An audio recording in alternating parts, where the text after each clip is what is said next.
Bonjour à tous, je suis ravie de vous retrouver aujourd'hui pour une nouvelle vidéo. Je vais vous montrer comment je fais des boutures en tronçons. Je vous en avais parlé dans une précédente vidéo et vous avez été nombreux à me demander de vous montrer comment faire, donc c'est parti. Alors pour faire les boutures en tronçons, j'ai décidé de faire ça sur ma Monstera Adansonii parce que je pense que vous pouvez voir qu'elle va pas super bien, surtout cette petite tige là, cette liane qui ne va absolument pas bien. Il reste seulement cette feuille là qui est en train de complètement mourir. Il s'est fait manger par les trips, franchement c'est une horreur. J'en ai marre en fait, je sais plus trop quoi faire avec celle-ci parce que je l'ai déjà beaucoup bouturée et là si je continue en fait j'aurai vraiment plus rien du tout, donc je sais pas trop en fait. Je pense que je vais essayer de rempoter cette partie là, la partie de gauche, et avec cette liane qui est complètement déplumée on va faire de la bouture en tronçon. Alors je vais commencer déjà par tout dépoter, comme ça on va retirer l'ancien substrat où il y a sûrement plein de trips. Alors je vais décaler un petit peu la spine, qu'il n'y ait pas des petites bestioles qui tombent dedans. C'est parti. Franchement c'est dommage parce qu'il était magnifique. Je l'avais gagné à un concours plantes pour tous et il se portait bien pendant un bon moment jusqu'à l'arrivée des trips en fait. C'est à ce moment là que le déclin a commencé et depuis ça ne s'arrête pas et ça rend tellement triste parce que c'est une plante que j'adore et là de la voir décliner de jour en jour, franchement c'est une torture, mais bon je vais essayer de la sauver. Alors pour cette partie là que je vais rempoter, je vais bien la rincer, je vais savonner à la fois les feuilles et les racines. Je vais la laisser là pour l'instant, je vais faire ça après. On va s'attaquer directement à la bouture en tronçon. Alors pareil, je retire un maximum de terre, je vais rincer aussi les racines, comme ça on va pouvoir partir sur une base bien propre et ensuite on va attaquer le tronçonnage. Alors ça y est, j'ai rincé à la fois le bac et les boutures, donc là normalement tout le monde est propre, donc il y a toujours des risques qu'il y ait toujours des trips hein, parce qu'ils pondent des œufs à l'intérieur de la plante. Donc par précaution, les boutures que je vais faire aujourd'hui, je vais les mettre dans une boîte à part, comme ça elles ne seront pas en contact avec mes autres boutures qui elles se portent bien. Donc j'ai choisi d'utiliser cette petite boîte en plastique, c'est juste une boîte que j'avais eue avec de la nourriture chinoise je crois quand une fois j'avais commandé, donc voilà je l'ai gardée, je l'ai nettoyée et du coup je vais l'utiliser comme une petite serre. Alors pour le bouturage en tronçon vous aurez besoin d'un cutter parce que comme ça permet d'avoir une coupe bien nette. Vous pouvez également utiliser un couteau qui est bien propre et vous prenez un petit carton pour pas abîmer la surface qui est en dessous. Alors pour le bouturage déjà je ne vais pas avoir besoin de la feuille, donc on va pouvoir la couper, la retirer. De toute façon vu l'état dans lequel elle est, elle me servira absolument à rien. Alors je vais zoomer un petit peu pour que vous puissiez voir un petit peu mieux. Alors déjà avant de commencer le bouturage, je vais commencer par désinfecter ma lame. Alors ça c'est très important parce que si on a coupé une plante qui était malade juste avant, ça évite de transmettre la maladie à une autre plante. Donc là le cutter est désinfecté, on va pouvoir passer au bouturage et pour ce faire on va s'intéresser au nœud. Alors ici au niveau du bout de ma lame il y a un petit nœud ici, il y en a un ici. Ici on en voit un qui est beau parce qu'il y a plein de petites racines aériennes, il y en a deux, il y en a peut-être aussi une là, non c'en est pas une, il y en a deux en tout cas. Ici il y en a aussi, et là il y en a plein donc ça c'est parfait. Alors au niveau de la première bouture c'est un petit peu léger de ce côté là, il n'y a pas beaucoup de tronçons de l'autre côté du nœud, donc ça risque de ne pas prendre, mais bon on va quand même tenter. Donc je coupe bien au milieu, hop c'est parti, on a un premier tronçon. Je fais pareil, là ici on a un nœud, je vais couper à peu près au milieu parce que là il y a un deuxième nœud. Donc ici je coupe, hop. Ici je fais pareil. Alors des fois j'ai vu qu'il y a des personnes qui coupent en biseau. Personnellement à chaque fois je coupe droit, j'ai jamais eu de soucis, mais on va tester quand même en biseau au cas où ça marche un peu mieux. Alors là ça commence à être un petit peu compliqué parce que là il commence à avoir beaucoup de nœuds et beaucoup de racines. Donc là je pense que ça va être mon dernier tronçon ici. Et ici je pense que je vais faire peut-être à la moitié ici, histoire de séparer un petit peu en deux. Hop. Donc là on se retrouve avec 3 tronçons avec des belles racines. Alors ce que je conseille c'est de laisser un petit peu sécher les tronçons avant de les mettre en sphène. Donc là je vais faire tranquillement le rempotage et comme ça après on pourra les mettre en sphène. C'est juste histoire que les bouts ne soient pas trop à vif en fait parce que sinon avec l'humidité de la sphène ça pourrait pourrir directement, donc on les laisse un petit peu sécher. Alors pour le rempotage du reste de ma Monstera Adansonii, je vais faire quelque chose de très simple, je vais faire perlite et terreau pour plantes d'intérieur. Donc un petit peu de perlite. Si vous n'avez pas vu ma vidéo sur la perlite, je vous invite à aller la voir. Je vous la mets dans le petit i, il y a plein de petites infos sur la perlite, son origine, son utilisation, donc ça pourrait peut-être vous intéresser. C'est pas incroyable ce que j'ai pris comme pot, j'aurais peut-être pas dû prendre lui, mais j'avoue que c'était le seul qui rentrait dans le cache-pot dans lequel je voulais le mettre après. Donc voilà, on va faire ça comme ça. Hop!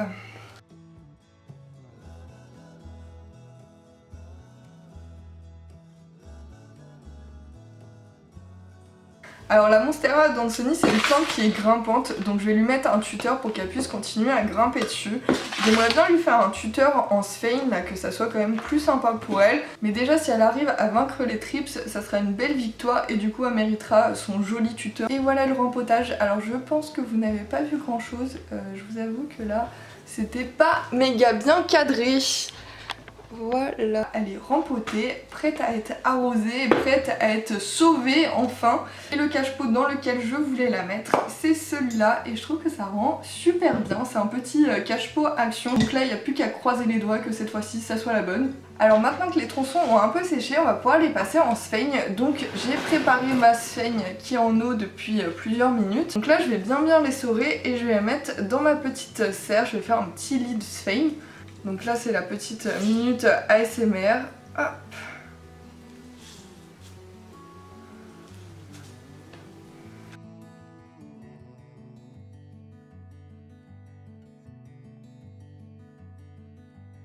J'étale bien et je vais ensuite venir mettre les boutures. Alors celles qui ont des grandes racines comme celle-ci, j'hésite pas à enfouir les racines, mais par contre je laisse bien le tronçon à la surface, hein, faut pas le recouvrir par contre.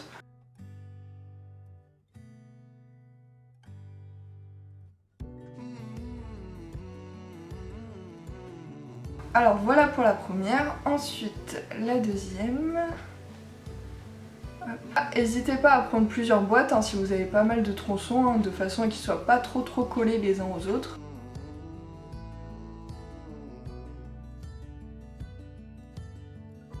Alors ceux qui ont des petites racines aériennes, on plante vraiment la racine vers la sphaigne hein, parce que c'est là où il y a l'humidité, donc c'est là où les racines vont se développer.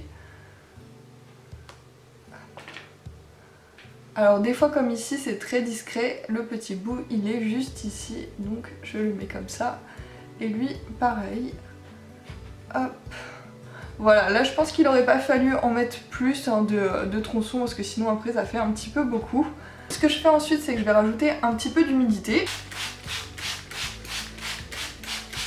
Alors ça y est, les boutures sont prêtes, j'ai plus qu'à refermer et les laisser tranquillement proches de la lumière dans un endroit qui soit quand même bien tempéré. Plus il y aura de chaleur, mieux ce sera pour le développement des boutures. Après il faut pas que ce soit trop chaud hein, parce que sinon elles vont complètement sécher, donc il faut trouver un juste milieu, il faut que ça soit bien humide et bien chaud. C'est pour ça que ce genre de boîte est vraiment top parce que du coup l'humidité va rester à l'intérieur et en plus comme c'est transparent ça va faire une sorte de petit effet de serre et du coup la température va augmenter légèrement à l'intérieur et ça c'est top pour les boutures. Alors ça y est, ma Monstera d'Anthony est rempotée. Les boutures en tronçons sont prêtes à grandir, il va falloir que j'attende plusieurs semaines avant de voir le résultat et grâce à la magie du montage, pour vous ça va être tout de suite le résultat, donc c'est parti. A few moments later. Et voici l'évolution des boutures en tronçons quelques semaines plus tard. Alors, on va ouvrir la petite serre et à l'intérieur on voit qu'ils ont quand même pas mal poussé. Là j'en ai un premier qui fait une petite tige, alors je sais pas si vous le verrez, mais il y en a plusieurs qui sont bien partis. Alors là j'en compte 1, 2 avec celui-là. Là qui a sa petite pousse. J'ai l'impression qu'ils commencent à faire d'abord des feuilles et ensuite ils font des racines. Ce troisième aussi a sa petite pousse. Là il y en a un quatrième qui est tout petit. Celui-là je vois pas d'évolution donc peut-être qu'il est un petit peu en retard. Celui-là pareil. Celui-là par contre il a fait sa petite pousse. Et celui-là, j'ai pas l'impression qu'il ait commencé à pousser. Donc là sur 1, 2, 3, 4, 5, 6, 7, 8, sur 8 boutures, j'en ai 5 qui ont commencé à faire des petites pousses.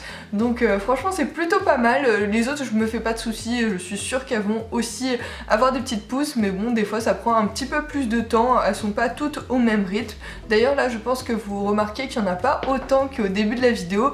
Et je vais vous expliquer très vite pourquoi. Alors ces boutures elles ne sont pas mortes, elles ont juste énormément grandi. Et du coup j'ai dû les transvaser dans une autre petite serre, dans ma petite serre Hello que j'adore. Je trouve que le format est top parce que le couvercle est vraiment haut en fait et du coup on peut vraiment laisser les plantes grandir un petit peu dans cette petite serre et je trouve que c'est vachement pratique. D'ailleurs là il y en a qu'il va falloir que je rempote très vite parce que c'est devenu, c'est arrivé à la limite en fait de la serre Hello, notamment celle-ci. Je pense que vous voyez à quel point elle est immense.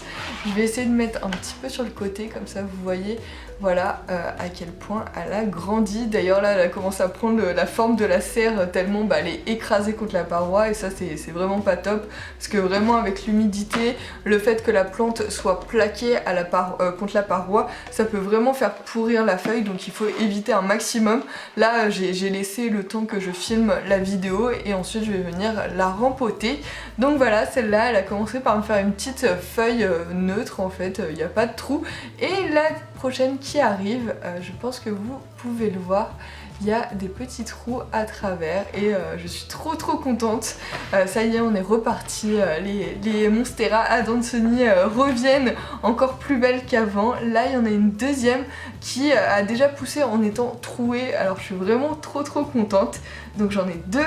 Ici j'en vois une troisième qui m'a fait une toute petite feuille mais avec des énormes trous, donc trop contente. Et là j'en vois une dernière qui pareil pousse en ayant des trous. Je sais pas pourquoi celle-là a commencé en ne faisant pas de trous, mais pourquoi pas. Et après je crois qu'on est surtout sur du pothos ou sur du philodendron. Je crois que ça c'était les 4 qui étaient un petit peu en avance. Vraiment les plantes elles vont chacune à leur rythme. Ne désespérez pas si vous voyez que vos boutures en tronçon, il y en a certaines qui prennent pas. Ça veut pas dire que d'ici un mois elles vont pas se réveiller et enfin se lancer. Donc voilà, tant que c'est pas pourri, je vous conseille de les laisser. Voilà, il y a toujours de l'espoir. Là moi j'en vois que ça fait vraiment longtemps qu'elles étaient là et au final vous voyez comme celle-ci, elle a commencé à pousser. D'ailleurs je vois que ça commence à être un petit peu sec, donc je vais arroser un petit peu. J'ai fait en fait dans cette bouteille, j'ai percé le bouchon et du coup ça me fait comme une sorte de petite poire et comme ça me permet d'arroser en petite pluie fine et ça franchement c'est top parce que ça évite de vraiment noyer la sphène. Ça c'est vraiment pas top à faire. Donc voilà, j'y vais délicatement, je rajoute un petit peu d'eau et juste ça suffit et voilà, comme ça là elles sont prêtes à grandir, à continuer à pousser et je pense que je vais faire un grand rempotage parce que là il y en a plein qui commencent à être vraiment limite, qui ont envie d'avoir un autre substrat que la sphène, hein, parce que la sphène ça a quand même ses limites. Et je pense que même pour mon philodendron Brésil je vais faire un petit rempotage et aussi pour mon pothos amazonica. Il est juste magnifique, je crois qu'il est en train de me faire une troisième feuille.